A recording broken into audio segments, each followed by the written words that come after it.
Selamat sore waktu Indonesia, Mas Derajat dan Mas Media. Selamat sore Mas Radi, Mas Media. Selamat sore. Baik, saya ke Mas Derajat dulu. Mas Derajat, Presiden Prabowo minta efisiensi anggaran sampai 306 triliun, jumlah yang sangat besar. Nah, tapi di sisi lain pemerintah punya target perluasan program-program prioritas lainnya, seperti salah satunya makan bergizi gratis, pembangunan infrastruktur khususnya IKN, lalu untuk mencapai pertumbuhan ekonomi 8%. Nah, dengan efisiensi ini apakah target-target itu bisa tercapai kira-kira? Ya, jadi begini kan untuk makan bergizi gratis, pembangunan perumahan itu kan perlu dana besar. Ya. Sementara kalau kita bisnis as usual, itu ya akan kesulitan karena kan penerimaan negara sekarang agak terbatas, apalagi Cortex kan masih belum lancar ya. Jadi mau tidak mau ya kita harus melakukan efisiensi, realokasi anggaran dari hal-hal yang kira-kira efek multipliernya agak kurang, kita pindah ke yang efek multipliernya lebih tinggi. Ya.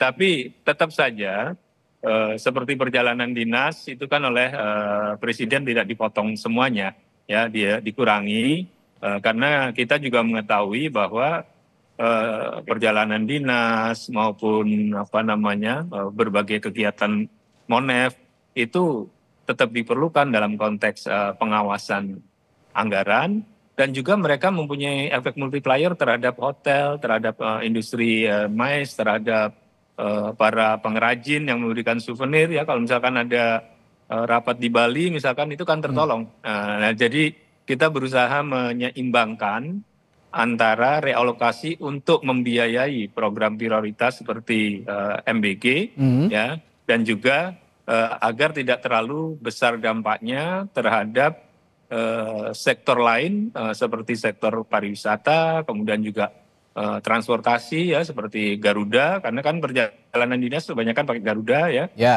agar tidak terlalu besar dampaknya gitu. Jadi memang ini adalah langkah penyeimbangan lah, termasuk yang seremonial ya Mas Derajat ya.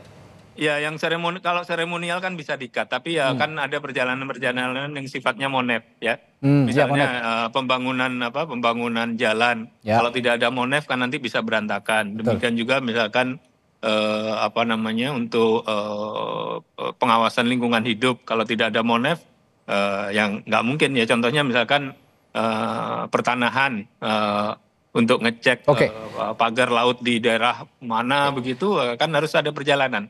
Nah, jadi yang krusial masih diperbolehkan oleh presiden, tapi yang kira-kira tingkat kepentingannya dianggap masih bisa ditunda itu sekarang dihapus. Nah. Tapi alih-alih tunjangan yang dikurangi ini lebih baik mengurangi poin-poin itu tadi. Kalau tunjangan tidak ada sama sekali pengurangan ya, tunjangan belanja pegawai begitu. Tunjangan dikurangi itu dampaknya sangat besar karena kan tunjangan kinerja dari pegawai negeri itu kan dihitung sesuai dengan kinerja dan belum semuanya 100% ya. Memang yang 100% itu dari Kementerian Keuangan, yang lainnya belum 100%. Dan tunjangan kinerja bagi para ASN itu dampaknya terhadap konsumsi rumah tangga, ya konsumsi rumah tangga di ekonomi kita kan banyak tergantung pada konsumsi rumah tangga.